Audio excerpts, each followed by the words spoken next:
you hear a lot of studies about, listening to Mozart will make your baby a genius. Listening to music will make you better at math. It'll make you better at science. And I think that's a real problem in how we promote the arts and how we talk about it, is that we're not bold enough to say this is important in its own right. So I guess I would say to parents, with anybody interested in going into the arts, is be sure that they believe that. Be sure that they believe that what they're doing is intrinsically important and not a path to get better at something else.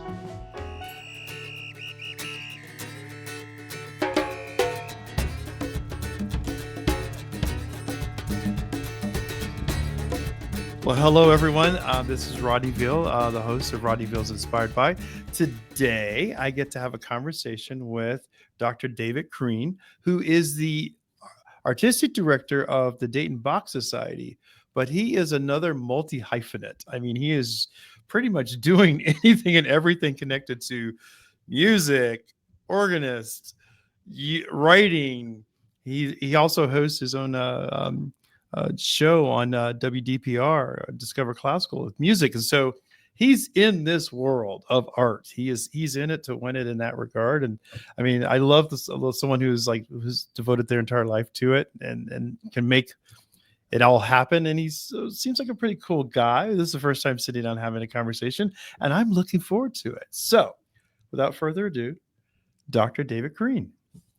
Hi, Rodney. Good to be with you today. Thanks for having me. Oh, absolutely, my pleasure. I mean, and it's one of those situations, David, that one of our producers here at the station said, we've got to talk to Dr. Crean. And I said, he's on the list. And when I finally made this connection, it took us a while just because I'm just new to this whole thing. So I said, we had to have this conversation. And so this is kind of like a hot tub time machine going back in This Is Your Life, because I'm kind of curious, because every person I've talked to on this podcast, and this is about, this life in the arts, did you start off going, that's the path I want to go on? Or was it something else? I mean, because I always ask that curious question about what started this love of music and sound? Well, yes and no. I mean, I always knew I would go into music in some way. This particular career path is definitely not what I envisioned when I was going through school. But yeah, I mean, I knew it was going to be music from a pretty early age. I started piano when I was 6 or 7. Whoa! I've sung in choirs since I was old enough to make sound, really. So it's been a lifelong endeavor. I don't really have an active memory of a time when I wasn't involved in music in some way or another. And there wasn't anything that was kind of like there was nothing that was thrown at you that could have been a distraction, like soccer or some other visual art. I mean, my parents tried really hard to get me to be a basketball player, and that was just not going to happen. Yeah. My dad tried pretty hard to get me to be an athlete, and that was equally unsuccessful. We tried baseball, basketball, soccer, tennis, a lot of things about equally unsuccessfully. So it was always going to be music. It was always going to be music. I mean, so with piano, I mean, and following that process, because I know some musicians as well. I mean, was it, you're going through this process of being a musician and you're training, because it is training. I think it's I compare it very similarly to what it took to be a dancer. I mean, I just spent every day in the studio learning how to dance. Was this a similar proposition? Like you were at the piano or you were in the music room every day? Oh yeah, absolutely. People who aren't, in the arts or haven't pursued an art, often talk about, oh, you're so talented, you have this God-given ability, which is perhaps true to a certain extent, but 95% of it is work. It's putting in those hours alone in the practice room at 1 a.m, day after day, week after week. It's a commitment. It takes a substantial amount of time. Yeah, and that time is what I love about thinking about that is it's because I've talked to we talked to some other musicians. We talked to like jazz musicians, and we've talked to some pop musicians as well. I guess rock. I shouldn't say pop. Rock. And I've never really had a conversation with someone who, other than I've had conversations with Kathleen Clausen. We've talked about opera, and we've talked about music. Your parents, once they knew, I mean, it was like one of those situations. Like I think with my parents, I think about family. This was a foregone conclusion that you're going to go into music. Was Juilliard the target? I mean, I'm kind of curious about that because a lot of times people say, I have dreams of Juilliard, but you may have dreams of Juilliard and you actually made the dream happen. So was that the natural progression and pathway? Um, Juilliard really wasn't on my radar screen until I was already looking into grad schools. Um, that my undergrad is from Oberlin, my master's is from Iowa, and then it's just my doctorate that's from Juilliard. So that was kind of a late decision for me when I was looking at doctoral programs at that point. And Juilliard it's amazing. I mean, it's Juilliard. My former teacher is one of the world's great organists, one of the greatest organists ever produced in America. It's an incredible environment to be around. Just almost unimaginably talented people all over, everywhere. It's also pretty humbling. You come in. You can imagine. Yeah, I came in as a 23 or 24-year-old doctoral student, and there were 17-year-olds that could just play circles around me, and it's a humbling experience for sure. Yeah. Wow. So did you go for your doctorate? You went for organ being an organist, and so what is it? Yeah, I mean okay, that's an instrument that is not in everyone's household and not readily available to one.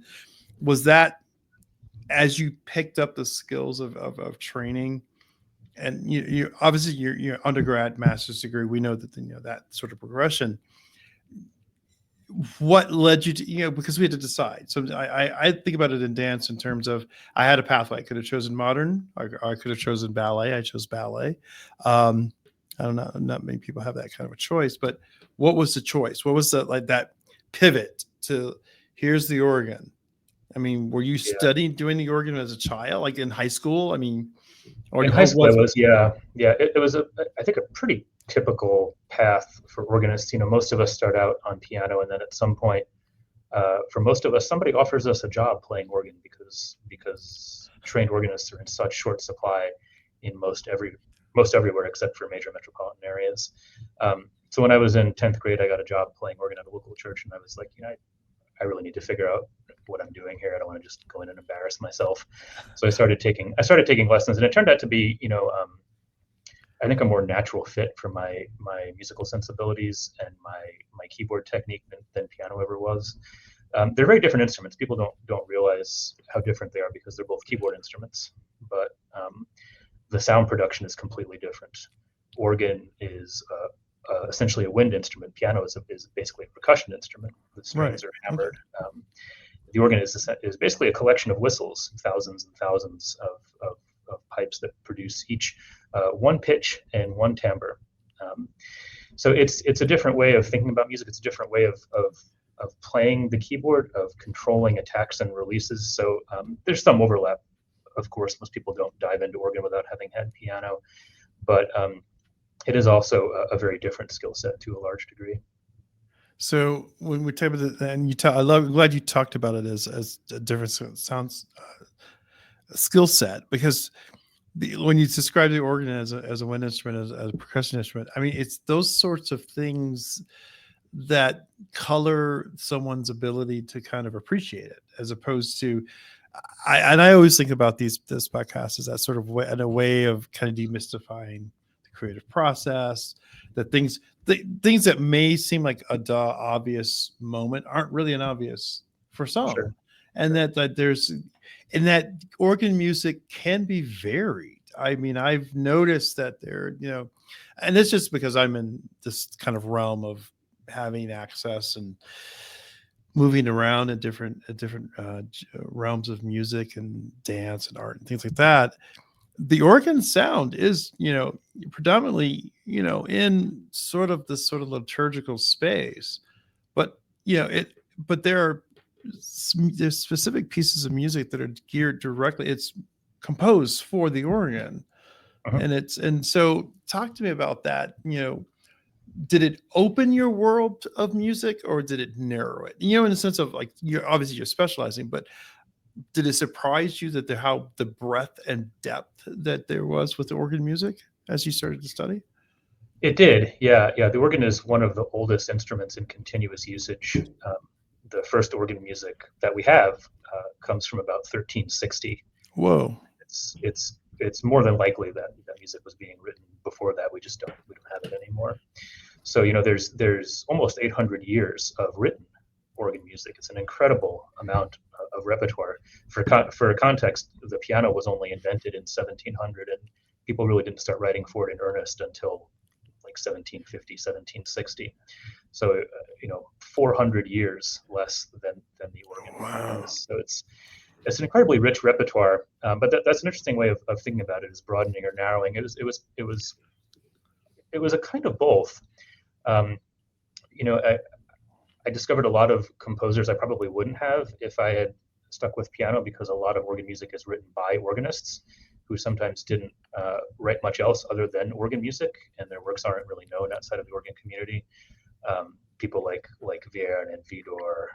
Some people know Widor because of his famous toccata, but even most fairly erudite classical music fans don't know who Louis Vierne was, or don't know who Max Reger was, or some of the other very, very prolific organ composers. And of course, there's Bach and Mendelssohn and Messiaen. They also made substantial contributions, and they're more familiar names to classical music audiences. But there are a lot of figures that wrote for organ that are not quite household names, that probably deserve to be, because they were wonderful composers, but they restricted themselves to just writing for that one instrument. Yeah, that restriction, I kind of think about that when you talk about the ones that are obvious that people would know, like Bach. Um, it's but there is knowing that there's a 400-year gap between the organ and the piano, and then so is there still ongoing efforts, I guess, in the situation of like there's not a lot, there is a lot, but then is there still that opportunity for the discovery of new pieces of organ music on compositions? Because people,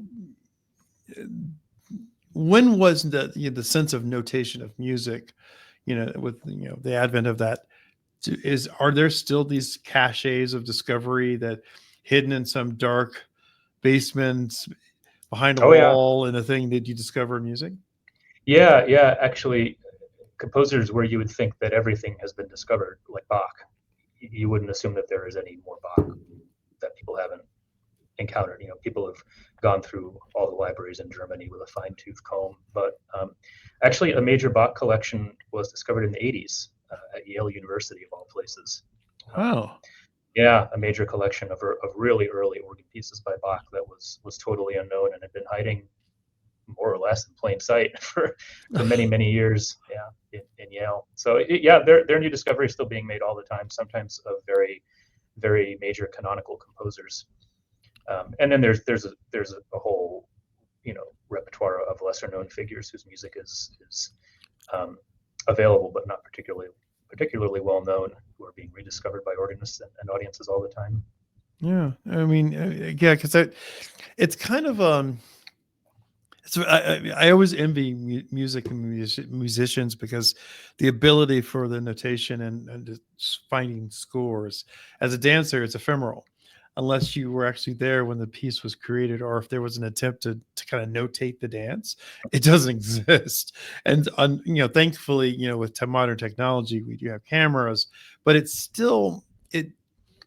doesn't get to like the kind of depth of documentation that music Sure, scores do. And sure.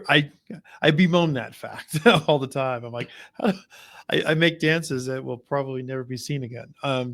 Thank God for digital tape, and so I'm thinking about the history of organ music, but then I think about now. I mean, are there people that actually still compose music for the Oh organ? yeah, oh yeah, yeah, definitely. Yeah. Yeah, we lost one of the major organ composers in the world a couple of years ago. Her name was Rochelle Laurent. She was a Canadian organist who'd written a lot of really wonderful music, and she just recently passed away in the last few years. But people are still writing for it, for sure. Um, you mentioned the organ. People having strong associations with the organ as a worship instrument, particularly Christian worship, um, and that's true. But it wasn't always like that, or it wasn't always exclusively like that. In the late 19th and early 20th century, there were organs in lots of secular venues. Basically every public auditorium had an organ. Um, Andrew Carnegie, the famous industrialist and philanthropist, donated money for thousands of pipe organs to be put in Wow. Yeah, that's everywhere right. from Yeah, okay. everywhere from civic auditoriums to middle schools. So they were everywhere for a long period of time, and then there was this kind of gradual decline of the secular organ over the course of the 20th century to now we're kind of back to the point where they mostly are found in churches, although not exclusively. Dayton is lucky to have a really wonderful instrument in the Dayton Art Institute, for Oh, instance. that's right. That's Thank you for Yeah, reminding me. Yeah, because yeah. yeah, and the Masonic Center right across the street also has. It's actually got, I think, 7 pipe organs in the building, but only one of them Wow. is working at the moment. So Oh, okay. yeah, A maintenance I mean, that as an instrument, maintenance of a pipe organ is probably it's a very expensive. complex, expensive. It's very expensive, and yeah, it's very expensive. Organs in general are not cheap instruments. Not cheap instruments. They're a long-term investment for sure. Yeah, I mean, and so I mean, you're.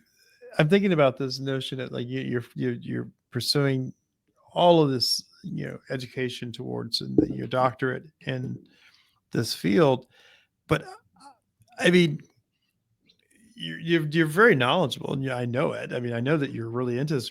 How? I mean, and this is not a diss on Dayton. This is a love of this city because I'm a native Daytonian. How did you get to Dayton? Because it always fascinates me, someone with this kind of Yeah. knowledge and depth of music, and how'd you get here? I mean, so Yeah, so I actually, before I even finished my doctorate, after I'd finished coursework and was working on my dissertation, I moved out here to work at Wittenberg. I took a okay, half-time job at Wittenberg. Organ jobs in academia are exceedingly rare. They get rarer every year, it seems. So when one is available, you pretty much have to go where it is. yeah, So yeah, I moved out here to take that job, and I was kind of hoping, if I really put my nose to the grindstone and worked hard, that it would eventually turn into something more permanent, more full time. But instead, it went the other way, as a lot of adjunct jobs do. yeah. I've been there, done that. Yeah. So then by that time, I had met my partner Marianne, and I kind of put down roots here. I'd also by that point taken on another adjunct job at Wright State, teaching organ and harpsichord and theory. And it was the former department chair there, Randy Paul, who got me connected with Discover Classical, because he was friends with my current boss, and said, they're looking for people down there. We can't offer you a full-time job at Wright State right now, but here's a good opportunity for someone with your skills, until we can maybe make something happen here.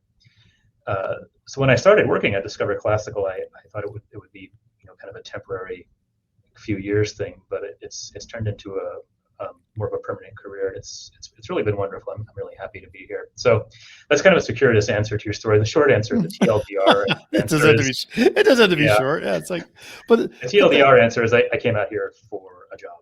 came for a job. I mean, which is Yeah. I kind of took. I mean, yeah, I think people would be surprised to know that Wittenberg has this sort of ability to attract someone like you to adjunct.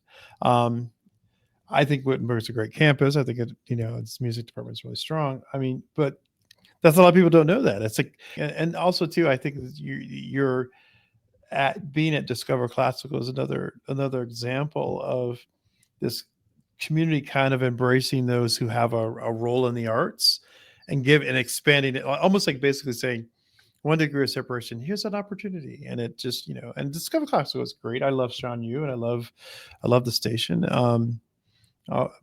Big fan. And so, and you, like you said, it's like kind of has grown into this full-time thing. So are you there at the station full-time? I mean, are you because I know you do that one shift in the afternoon. Morning. Yeah. This is my full-time job.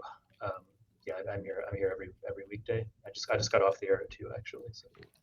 So you've been spinning all the classical music. And the thing is, our community is so embracing of it. Mm-hmm. Oh, for sure. Yeah, the support here is really incredible. In fact, before I even moved out here, several singers, several voice majors at Juilliard said, "Hey, you're moving out to the Dayton area. Make sure you check out the Dayton Opera. They do Wow. really they do really fine work there. So make sure you go and check that out." They were not they were telling no lies. It's they do wonderful work at the DPAA. One of the great things about Dayton is you can do things here that you can't do in cities like New York, where just existing costs thousands and thousands and thousands of dollars. I was talking to somebody a couple of days ago who's on a board for a performing arts organization in New York, and he said, "Yeah, just to rent the hall for our concerts is $70,000. Jeez. Just the hall rental. Just the hall rental, right? Exactly. That's before you actually hire any musicians." So you're handicapped in places like New York by just the sheer cost of things, and it's so much more flexible here in Dayton. You can do so much more because there isn't that massive overhead, but there is the enthusiasm, there is the love of the arts, just like there is in New York. But it's so much easier to bring projects to fruition in a place like Dayton than it is in a bigger city like New York. Yeah, no, I totally agree. And that was one of the situations where I was talking to who was I talking to about that? I was talking to Brandon Ragland, who's the new artistic director of Dayton Ballet. And one of the things that we talked about is not just that the cost, but it really is. You can make one phone call and have access to the things you need to make your project take off. And it's like, yeah, absolutely, that's unheard of. Like I don't think people really understand. Like there are layers in New York, Chicago, of just just there's intense competition. Absolutely. In New York, there's 15 other choirs, just like the Bach Society, that are competing for the same audience and the same grants and the same musicians. But here in Dayton, we're kind of the group that does that kind of thing, which is great. But you're right. There is a lot available here in Dayton. We've been so lucky at the Bach Society with grants. I was talking to a colleague just down in Cincinnati about grants. He was like, "Yeah, maybe one of these years we'll get one." And I was like, "Get one?" Wow. We got like 5 this year. And we're not even, we're the 6th largest city in the state of Ohio. But there's support. I mean, the support runs so deep here. It really, really does. It's incredible. Oh, absolutely. I second that. I know from my firsthand experience. I've said that too. I'm like, wait a minute, what do you mean? Your first grant? What, your first fellowship? I've had 3. What do you? I'm like, and I think that's something that's really telling and important for our audience to understand about Dayton is it's not just the artists that we see on the stage, it's the environment, it's the ecosystem. That the ecosystem is so ridiculously healthy in terms of audience support, money, and resources. The resources that you have easy access to, and that's it's an issue. And this is a nice segue into this conversation about the Dayton Bach Society, because you're absolutely right. I think could a Bach Society, could our community support another Bach Society? Yeah, but I don't. Do you know what I'm saying? I don't think it's a question of quantity.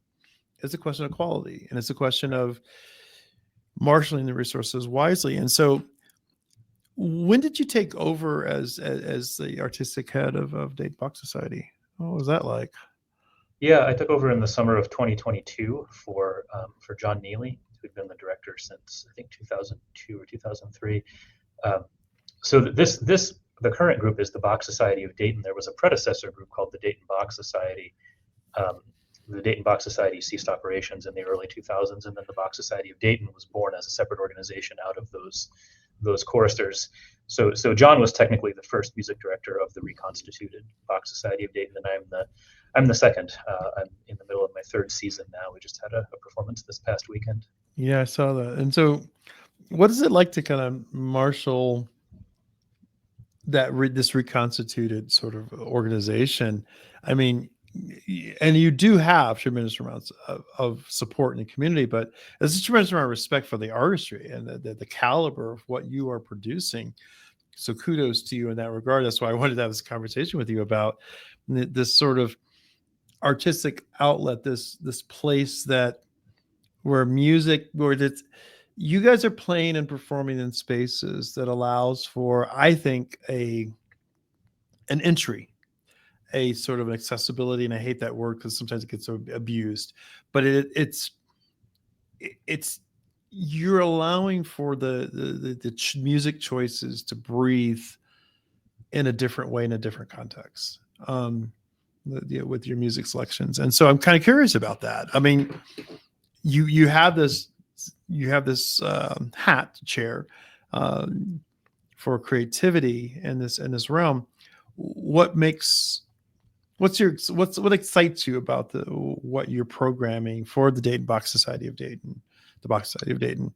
I mean, it's got to be a thrill. I mean, because I love choreographing. I'm such a, I get to have a say with the voice. It's amazing. I mean, the core repertoire is so rich and so diverse.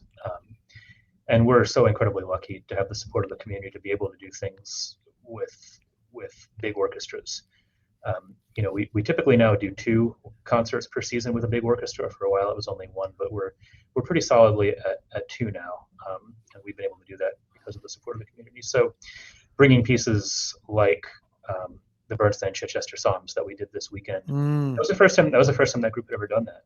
Really? It hadn't been done in Dayton for a while, but it's a pillar of the 20th century choral repertoire, and I was so happy to do it with them. They did such a wonderful job. But yeah, planning music is one of my favorite parts of the job. It really is, because there's such a rich trove to go through. Yeah, next year we've got some really wonderful things lined up. A Haydn Mass, our usual Christmas program that's really beloved. So our schedule is not officially released yet, so I can't go into great detail. I won't. We won't do an embargo on information. But it is. But I will say, I mean, like, that excitement is palpable. I mean, it is. There is a rich repertoire of things that could and should be performed in the region, and I think you're helping to kind of, you and the organization are helping to do that. And was that one of the reasons why you took the position? I mean, if I were given the keys of the kingdom of running a ballet company, I'd be like, oh, these are the things we will perform. This is what we must do. Yeah, I mean, who wouldn't want to take over a successful performing arts organization, with a rich history of serving the Dayton region. We felt kind of an interesting niche here in the community. People sometimes ask us how we're different than the DPO or the DPO chorus, and the DPO is an orchestra that sometimes uses a chorus. We're a chorus that sometimes uses an orchestra. So choral music is really our main thing, whereas the DPO is primarily an orchestra that occasionally needs a chorus. Yeah, it's been wonderful. I'm so happy to be able to do it. I'm Bonnie Miles, Membership Coordinator of CET. Thank you for listening to Rodney Veal's Inspired By. This podcast is a production of CET and ThinkTV, 2 local PBS stations. As PBS stations, the work we do online, on air, and in the community is supported by listeners like you. If you're enjoying the show and would like to support our work, please consider becoming a member at cetconnect.org or thinktv.org. Plus, when you sign up to donate at least $5 a month, you'll get access to special members-only streaming videos on the PBS app through Passport. Learn more at cetconnect.org or thinktv.org. If you're enjoying this conversation, The Art Show, also hosted by Rodney Veal, is available to stream anytime from anywhere on YouTube or the PBS app. I was thinking about music, and then I was doing research into it, and one of the things that struck me, and this may seem odd, but it doesn't, because I'm always curious about the fact that on your it was on one of the websites, and it said, little known facts about me is that you have watched every Simpsons episode up to date. And I laughed out loud because a lot of times we always think of, like, especially in the arts, there's this perception that we're all very studious and we're focused and we're hyperly engaged in the language and the making of art and art making. But, we do love a good relaxation laugh at the same time. So is that your kind of like your go to kind of like, because this is a lot. I mean, when There's a lot. Yeah. yeah. Yeah. I mean, but between the radio station and Bach Society and my church job, it doesn't leave a lot of time for watching The Simpsons anymore. So Oh, bummer. I'm afraid that statement's not actually true anymore. It was true maybe 4 or 5 years ago. But that hurts. yeah, That really nah, hurts me. I'm like, oh my gosh, that's all right. No, I mean, you got to give yourself some breathing room. So. Well, and having a 2-year-old now, my TV watching tends to be centered around Mr. Rogers. Yeah. Oh, our staple here at PBS, which is Oh sure. Yeah. Oh, without a doubt. But having a 2-year-old is it is its own diversion in a pleasant way as well. But I just thought that was really amusing. I just thought, okay, duly noted. There's moments where you must have levity in life, and it's really interesting because there was I was thinking about you because we have sort of like this person that we're pursuing as a podcast guest, and that's Nancy Cartwright, who does the voice of Bart Simpson. Oh yeah, of course, sure. She's from Kettering, and they're giving her a Nancy Cartwright Day in September. So please I saw that. Keep that on your radar. There might be a chance to meet the lady who voices Bart. That would be awesome. Yeah, I'm living for that one as a dream. But I just thought that was really interesting because I think every person I've talked to, and like I said, in these conversations, downtime is critical. And I don't, I mean, you have a 2-year-old, you have this job, you have this job, you have this job. So are you giving yourself, I don't want to sound like a therapist, but do you give yourself enough downtime? Because listening to sound is a very physically taxing thing.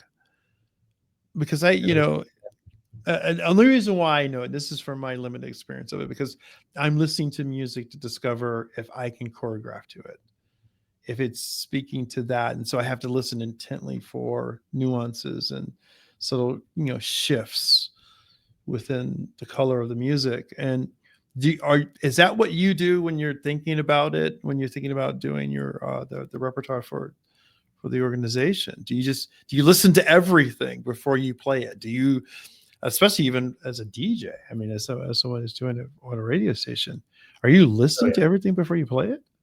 Yeah, absolutely. Yeah, for sure. Wow. You need to know about it before you can say something about it. Yeah. At this point, I've been a musician for long enough, and I've been in this career long enough that I've heard a goodly portion of what we play on a daily basis multiple times. So there's not too much that comes across the playlist that I haven't heard before. So yeah, but it is a lot of listening. You're right. Before I pick up anything for Bach Society, I always listen to it to make sure that it's something that I think will land with Dayton audiences. Mm-hmm. You always want to pick things that you think will connect with the audience, not that are just interesting to you personally. Yeah. So that is a lot of intensive listening for sure. And you're right, it is physically taxing. It's mentally taxing too, to be an attentive listener, to not just have it kind of on in the background while you're doing other stuff. Yeah, and it's like, because I know people always want to use, I mean, there are a lot of like scientific studies about about classical music and music in general being a real catalyst for intellectual engagement and growth in young people, but it does, it goes beyond just that. I mean, it can be to me it's very satisfying. I mean, I always think about I think about the pieces of music that I absolutely adore and love, and I jones out on David Diamond. I mean, I've just said that as a composer is just. That is not a name I expected you to drop today. No. I dig, and I was, and that's what you do. Like, so I'm kind of curious. I mean, because for me, I was like, I don't even know which realm to genre of classical composition he is. I mean, I knew he was in my brief, and I hope I get this right. I think with David Diamond, he was kind of in that Ravel sort of genre time period, early 20th century, little bit mid. later.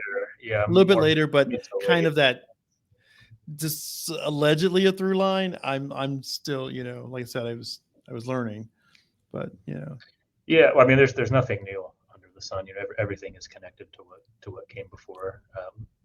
There are very few musicians whose work is completely unprecedented and not connected to something that they experienced themselves growing up. Yeah, and then one of the things as a choreographer, finding a piece of music that has not been choreographed to by George Balanchine, because you will be unfairly compared, and so therefore, why bother? Sure. It's like, yeah, well, he chose the good stuff, the great stuff, the greats, and left us with the rest, and we have to dig as choreographers. And so, you also write about music as well. Do you still write? I mean, I do, yeah. Mostly my writing these days is restricted to program notes, sometimes liner notes. I did write a book a couple of years ago during actually before the pandemic. I was hired to write a book by the formerly Crystal Cathedral in California. Now it's Christ Cathedral. They put a large amount of money into restoring their incredible pipe organ, which is one of the largest in the world, and they wanted a book to document its history to be available for the rededication. So wow. The project got considerably sidetracked by COVID. It was supposed to be the rededication was supposed to happen in May of 2020. So that didn't happen. We know that did not happen at all. Yeah. So the book is published. It is. It's available. Yeah. I think at this point it's available only from the cathedral. I think it's sold out on the publisher's website. Wow. I don't have that many copies left myself, actually. But yeah, no, it was a great project. One of my former colleagues from Juilliard is the music director out there, so that's how that connection came about. But yeah, I do love to write. I've always loved to write. I've always thought if I weren't a musician, I would want to be doing something with words. Oh wow. Yeah, it's really interesting because I think I interviewed an artist who's not originally from Dayton, but she moved here. When she was 12. Peta Coyne, and she talked about a lot of her work is literary references, and so she said, had I not chosen to be a visual artist, I would definitely have probably been a writer. And it seems to be that writing seems to be this number one sort of through line for just not visual artists, but dancers. I didn't think I was a competent writer until grad school myself personally. Sure. I just did not like my writing. I'd hoard it. So how do you, was that always we have these skill sets, but did you recognize writing as a skill set going through, or was it just, you fell into it because you're in academia, because you are going through your undergrad, master's? Kind of, yeah. I mean, you're expected to do a very copious amount of writing, especially in grad school. Juilliard is a DMA, so it's essentially a performance degree, but there's also a significant dissertation requirement. But you mentioned when we first started dance and music being ephemeral, and I think one of the reasons artists tend to be attracted to written word is because it's not ephemeral. There's an actual object that's there once you're done, and I think that's really attractive to me personally, is having some tangible product once you've put in all of this effort. Right. Rather than a performance that's maybe documented in audio or video, but but it's not the same. I hate listening to or watching my performances, so I'm never going to go back and listen to it or watch that. No, but, I totally agree with that. I've never watched myself dance ever. Yeah, I refuse. I don't need that. I don't need that. But I do occasionally go back and look at my writing, and that does bring me some joy. So that permanence, I think, is maybe what makes it attractive for people like musicians and dancers who don't often have a tangible product of their labor. No, and I have started to kind of wish I hadn't denigrated my own writing until later in life, because I think it would have been an interesting parallel journey to it. And so, because this thing is, this show is about inspiration. I was kind of curious, my curiosity, because it feels like you've got a full plate. It's not, based upon the multiple pretty darn full plate. I think my partner would tell you it's probably too full. I think we all hear that one. I think there's no, but is that a condition? I honestly, out of curiosity, is that a condition of us just being in the arts? Just a sense that we must do versus not doing at all? Or, I mean, but it's just something, I don't know. I can't say no. Yeah, no, I think part of it is because, when you're first starting out as an artist, you're working for pennies on the penny. So you kind of have to take anything that comes your way. And it's hard to break out of that mentality, even as you hopefully grow up into a more secure financial situation. So I think a lot of us never quite lose that sense that we have to grab on to anything that comes our way. I'm trying to break out of that. I'm trying to learn to say no to things. If you master that, please share your tools with me, because that'll be my next book if I figure that one out. And you would be a bestseller in the arts world, because we don't know how to say no. And it's like, because that feast or famine sort of mentality. The famine is always real. It's the hustle. It's the constant. Like, I love how you describe pennies on pennies. That is such a real statement for artists. But once we get to a different place, it becomes readily apparent that, I don't know. I mean, I just feel like it's like you've kind of grasped that that's behind you, and it served its purpose of being in the trenches, and so to speak. And so you're in this place, a very busy place. What would you say to someone who, and I always think there are a lot of parents who listen to this. I think there are a lot of people who are connected to others who are in the arts, who try to be supportive, but they don't really understand or know. What would you say to them about this world of music and dropping and jumping into it, into the abyss of sound? To parents? Mm-hmm. Oh, absolutely. I just think there's something to be said, or even in the art makers themselves. Yeah. Gosh. I don't know if there's ever been an easy time to be an artist, but it's a hard time to be getting into the arts. So much talk in education, so much money in education goes to the STEM fields. Everything is STEM. Everything is science, technology, engineering, and math. And that stuff is important, obviously, but the arts are important too. And I think oftentimes as artists, we do ourselves a disservice by the way we talk about our art. Musicians have kind of gotten it into our heads that if we promote music as a way to get better at other things, that maybe our funding won't be cut, or maybe people will support us. So, you hear a lot of studies about, listening to Mozart will make your baby a genius. Listening to music will make you better at math. It'll make you better at science.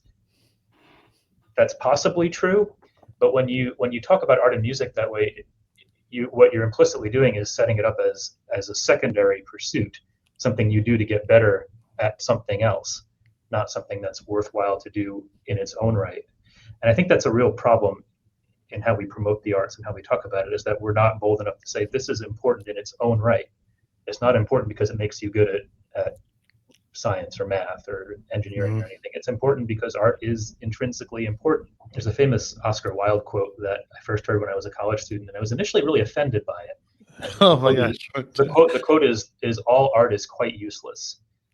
And when I first read it, I was like, that's ridiculous. Why would an author, why would an artist ever say something like that? But as I got older, and the more I kind of ruminated on it, it's completely right, in the sense that art cannot be put to a use for something else, or should not be put to a use for something else. It's not utilitarian. It is its own thing. It's important because of what it is. Whether you want to say it's important because it's what makes us human, or what makes us empathetic, or however you want to frame it, it is intrinsically important. So I guess I would say to parents, with anybody interested in going into the arts, is be sure that they believe that, but be sure that they believe that what they're doing is intrinsically important and not a path to get better at something else. And I would furthermore say that be sure they are 100% committed to it, because if you're not, you just have no chance. if you're not willing to devote years and years of your life to getting proficient at this,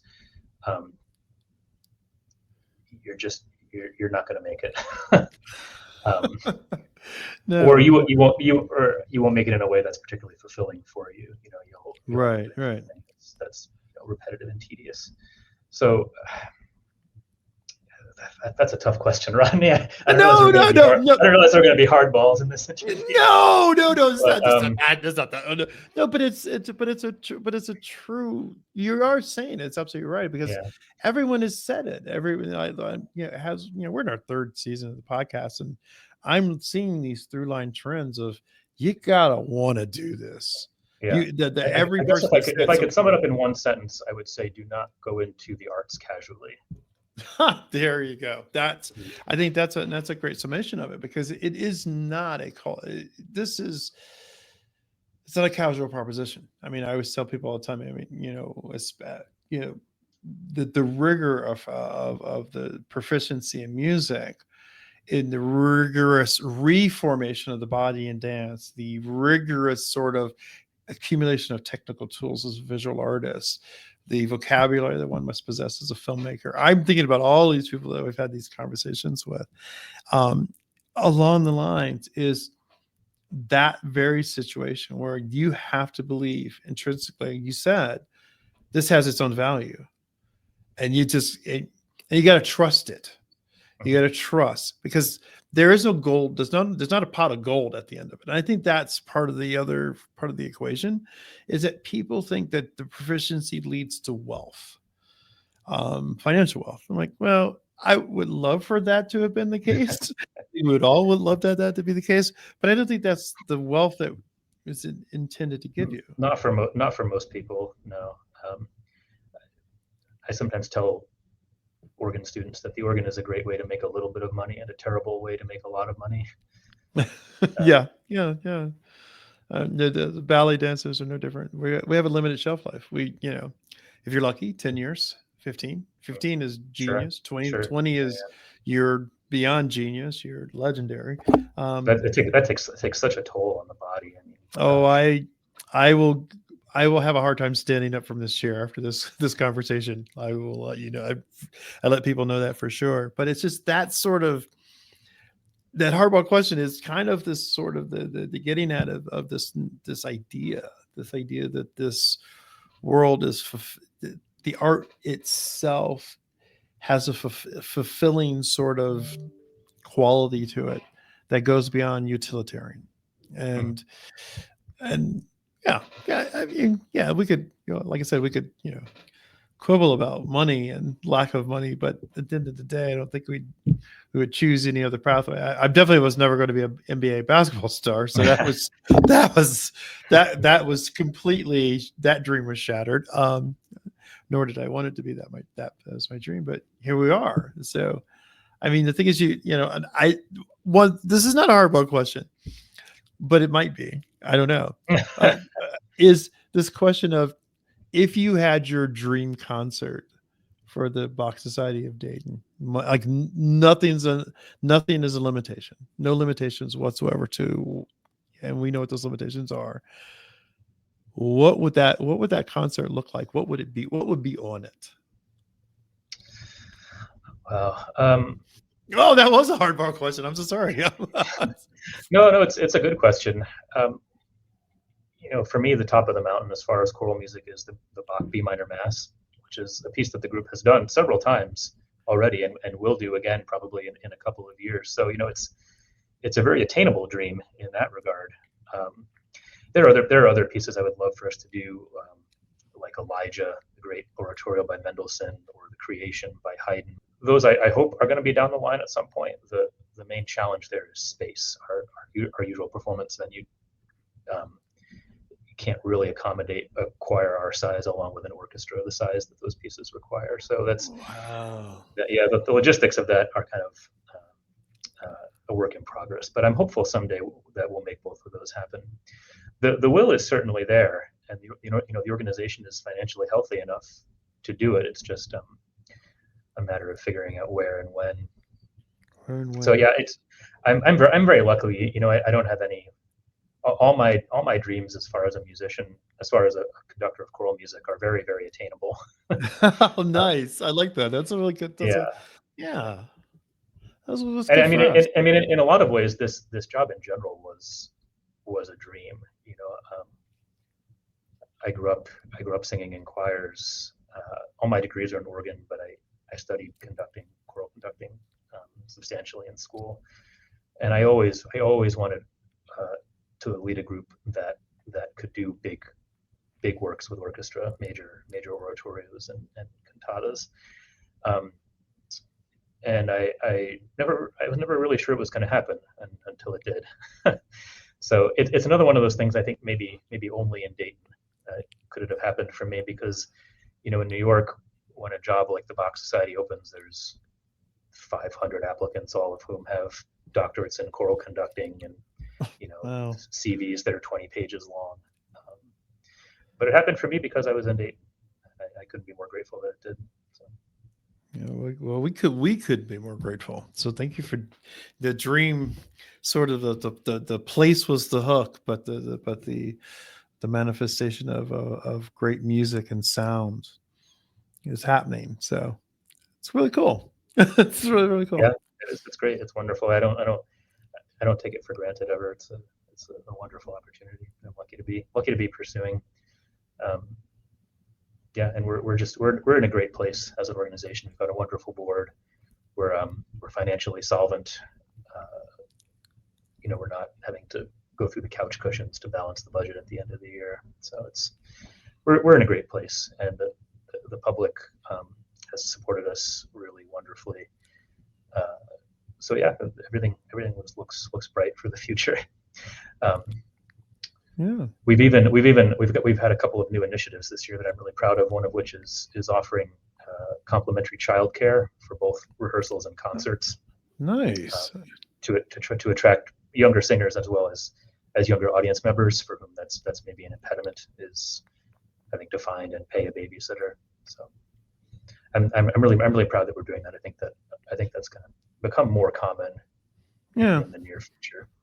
I think it should. We're kind of on the cutting edge of that. Well, and that is honestly, that is a cutting edge, taking consideration of the humanity of the people that are involved. I mean, this is why yes, it's art. The arts are not utilitarian, but the presentation and the ability to participate can be. If you provide, absolutely. If you can make the environment so it's conducive to do so. And one of it is childcare. We know this. We absolutely know this. I think you and the Human Race Theater Company have a really good track record on that. So hint, other arts organizations, make that consideration, please. Yeah, I think it really does. It really does move the needle for people. I mean, we had about a dozen kids in our childcare room on Sunday. So. Wow, that's really cool. It's a good thing. Well, keep doing the cool things and amazing things you're doing, and with music and sound. And welcome, you're now officially a Daytonian. This was the last box to check was being on your show, and I'm official.